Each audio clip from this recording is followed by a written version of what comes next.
നമസ്കാരം. ഇന്നത്തെ പ്രധാനപ്പെട്ട വിദേശ വാർത്തകളിലൂടെ ഒരു ഓട്ടപ്രദക്ഷിണം നടത്തുമ്പോൾ വിദേശ മാധ്യമങ്ങൾ കൂടുതൽ പ്രാധാന്യത്തോടെ കൊടുക്കുന്നത് ഇന്ത്യയിലെ പാറ്റ വിപ്ലവത്തെക്കുറിച്ചുള്ള വാർത്തയാണ്. പ്രത്യേകിച്ച് അൽ ജസീറയും BBC പോലെയുള്ള മാധ്യമങ്ങൾ. എന്നാൽ പശ്ചിമേഷ്യയിലെ സംഘർഷം അതേപടി തന്നെ തുടരുന്നു. ഭീഷണിപ്പെടുത്തുക, മുന്നറിയിപ്പ് കൊടുക്കുക, പിന്നീട് തിരുത്തുക എന്ന ട്രംപിൻ്റെ നയം ഇപ്പോഴും തുടരുകയാണ്. ട്രംപ് ഏറ്റവും ഒടുവിൽ പറഞ്ഞത് വാഷിങ്ടണും ടെഹ്റാനും തമ്മിലുള്ള ചർച്ചകൾ പുരോഗമിക്കുന്നു, ഏതു നിമിഷവും വെടിനിർത്തലുണ്ടാവാം, അതുകൊണ്ട് തന്നെ കാര്യമായ ആക്രമണത്തിന് തങ്ങൾ ഒരുങ്ങുന്നില്ലെന്നാണ്. അങ്ങനെ ട്രംപ് പറയുമ്പോഴും തുടർച്ചയായി 14-ാം ദിവസവും ടെഹ്റാൻ്റെ മേൽ ആക്രമണം തുടരുകയാണ് അമേരിക്കൻ സേന. ഇറാനാവട്ടെ അയൽ രാജ്യങ്ങളെയും വെറുതെ വിടുന്നില്ല. അമേരിക്കൻ സൈനിക ക്യാമ്പുകളുള്ള ജോർദാനിലും കുവൈറ്റിലും ബഹ്റൈനിലും ഇന്നലെ രാത്രിയിലും ഇറാൻ ആക്രമണം അഴിച്ചുവിട്ടു.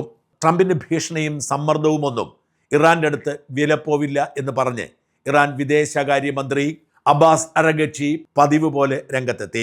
ട്രംപിൻ്റെ മുന്നറിയിപ്പുകൾക്കും ഭീഷണികൾക്കും എല്ലാം അപ്പോൾ തന്നെ മറുപടി പറഞ്ഞ് ശീലിച്ച ഇറാൻ ഇപ്പോഴും അത് മതിയാക്കിയിട്ടില്ല. കുവൈറ്റ്, ബഹ്റൈൻ, ജോർദാൻ എന്നീ രാജ്യങ്ങൾക്ക് നേരെയാണ് ഇന്നലെ ഇറാൻ ആക്രമണം നടത്തിയത്. ഈ രാജ്യങ്ങളെ അമേരിക്കൻ സൈനിക കേന്ദ്രങ്ങളെ ആക്രമിച്ചെന്നും സാരമായി പരിക്കേൽപ്പിച്ചെന്നും ഇറാൻ മിലിറ്ററി അവകാശപ്പെടുന്നുണ്ട്. അമേരിക്ക അതേക്കുറിച്ച് പ്രതികരിച്ചിട്ടില്ല. ഈ സംഘർഷ സാഹചര്യത്തിൽ UAE തൽക്കാലത്തേക്ക് ഇറാൻ ഒഴിവാക്കിയതിൽ എല്ലാവരും ആശ്വാസം പ്രകടിപ്പിക്കുന്നു. UAEയുടെ മേൽ ഒരാക്രമണവും ഈ ദിവസങ്ങളിൽ ഉണ്ടായിട്ടില്ല.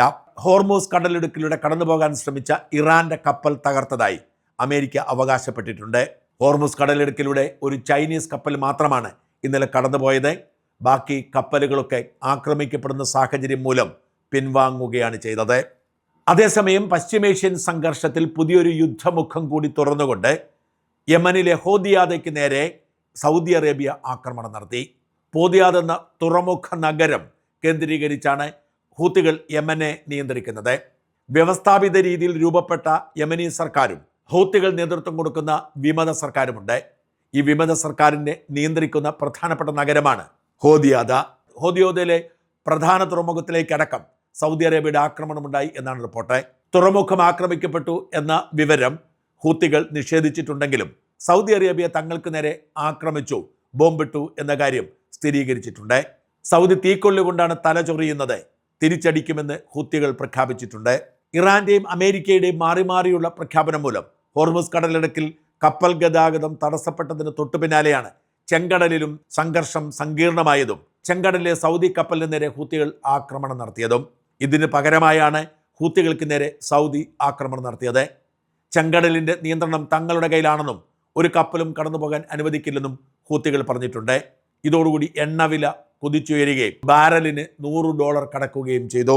ചെങ്കടലിലെ സൗദി എണ്ണക്കപ്പലുകൾക്ക് നേരെ ഇന്നലെയും ആക്രമണം നടത്തിയെന്ന് ഹൂത്തികൾ അവകാശപ്പെട്ടെങ്കിലും സൗദി അത് സ്ഥിരീകരിച്ചിട്ടില്ല. ചെങ്കടലിലൂടെ ഒരു കപ്പലും പോവാൻ പാടില്ല എന്ന് ഹൂത്തികൾ അന്ത്യശാസനം നൽകിയിട്ടുണ്ട്. ഇതിനിടയിൽ ഒമാൻ പ്രതിനിധികൾ ഇറാനിലെത്തി ഹോർമൂസ് കടലിടുക്കുമായി ബന്ധപ്പെട്ട ചർച്ചകൾ നടത്തുന്നു. അമേരിക്കയുടെ നിർദ്ദേശപ്രകാരമാണ് എന്നാണ് റിപ്പോർട്ടുകൾ.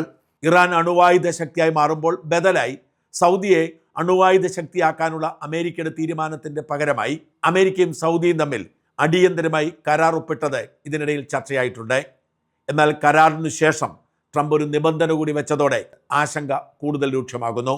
എബ്രാഹിം അക്കോർഡിൻ്റെ ഭാഗമായി സൗദി ഇസ്രായേലുമായി ബന്ധം സ്ഥാപിക്കണമെന്നും സൗദിയും ഇസ്രായേലും തമ്മിൽ കരാറിൽ ഏർപ്പെടണമെന്നുമാണ് ട്രംപ് ആവശ്യപ്പെട്ടിരിക്കുന്നത്. വാസ്തവത്തിൽ ഇസ്രായേലിൻ്റെ ശബ്ദം കേൾക്കാതെ സൗദിയുമായി കരാറിലേർപ്പെട്ട് സൗദിക്ക് യുറേനിയൻ സമ്പുഷ്ടീകരണത്തിന് അനുമതി കൊടുത്ത ട്രംപിനോട് ഇസ്രായേൽ വിയോജിച്ചെന്നും തുടർന്നാണ് ഇസ്രായേലും സൗദിയും തമ്മിൽ സഖ്യമായതിനു ശേഷം മതി കരാർ നടപ്പിലാക്കാനെന്ന് ട്രംപ് നിലപാട് മാറ്റിയതെന്നുമാണ് റിപ്പോർട്ട്. ഇസ്രായേലിനെ സംബന്ധിച്ചിടത്തോളം സൗദിയുമായി ബന്ധമില്ലാത്തിടത്തോളം കാലം സൗദി അണുവായുധമുണ്ടാക്കുന്നത് അംഗീകരിക്കാൻ കഴിയില്ല. അതുകൊണ്ട് തന്നെ സൗദിയും അമേരിക്കയും തമ്മിൽ അണുവായുധ കരാറിൽ ഒപ്പുവെച്ചെങ്കിലും അത് നടപ്പിലാക്കുന്നത് സംബന്ധിച്ച ആശയക്കുഴപ്പം തുടരുകയാണ്. ഇതിനിടെ മൊസാംബിക് പതാകയേന്തിയ ഒരു ഇന്ത്യൻ കപ്പൽ ആക്രമിക്കപ്പെട്ടു എന്ന് റിപ്പോർട്ടുണ്ട്. ഇന്ത്യക്കാരായ 28 ജീവനക്കാരും സുരക്ഷിതരാണ് എന്ന് റിപ്പോർട്ട് ചെയ്യപ്പെടുന്നു. ഇറാഖിലെ ഇർബിൻ വിമാനത്താവളവും ആക്രമിക്കപ്പെട്ടിട്ടുണ്ട്. ഇതിനിടയിലുണ്ടായ മറ്റൊരു സംഭവം ഇസ്രായേലും ഫലസ്തീനും തമ്മിലുള്ള സംഘർഷം രൂക്ഷമായി എന്നതാണ്. ഇസ്രായേൽ അധിനിവേശം നടത്തിയിരിക്കുന്ന ഫലസ്തീൻ്റെ ഭാഗമായ വെസ്റ്റ് ബാങ്കിൽ സെറ്റിൽ ചെയ്തിരിക്കുന്ന ജൂതന്മാരും ഫലസ്തീനികളും തമ്മിൽ സംഘർഷമുണ്ടാവുകയും ആ സംഘർഷത്തിൽ 6 പേർ കൊല്ലപ്പെടുകയും ചെയ്തു എന്നാണ് പശ്ചിമേഷ്യയിൽ നിന്ന് വരുന്ന ഏറ്റവും സങ്കടകരമായ വാർത്തകളിലൊന്ന്. കൊല്ലപ്പെട്ടവരിൽ 4 പേർ ഫലസ്തീനികളും 2 പേർ ഇസ്രായേലി സൈനികരുമാണ്. പാകിസ്ഥാൻ വംശജനും ബ്രിട്ടീഷ് പൗരനുമായ ഇന്റർനാഷണൽ ക്രിമിനൽ കോർട്ടിൻ്റെ പ്രോസിക്യൂട്ടറായിരുന്ന കരീം ഖാനെ ആ തസ്തികയിൽ നിന്നും പുറത്താക്കി എന്നതാണ് മറ്റൊരു വാർത്ത. ഇന്നലെ നടന്ന വോട്ടെടുപ്പിലാണ് കരീം ഖാനെ പുറത്താക്കിയത്. കരീം ഖാനെതിരെ ലൈംഗികാരോപണ കേസ് ഉണ്ടായതിനെ തുടർന്നാണ് പുറത്താക്കിയത്. കരീം ഖാനായിരുന്നു ഇസ്രായേലി പ്രധാനമന്ത്രി ബെന്യാമിൻ നെതന്യാഹുവിനും യവ് ഗാലന്റിനുമെതിരെ അറസ്റ്റ് വാറണ്ട് പുറപ്പെടുവിച്ചത്. സൗത്ത് ചൈനീസ് കടലിൽ ചൈനയുടെയും ഫിലിപ്പീൻസിൻ്റെയും കോസ്റ്റ് ഗാർഡുകൾ ഏറ്റുമുട്ടി എന്ന മറ്റൊരു വാർത്ത കൂടി പുറത്തു വരുന്നുണ്ട്.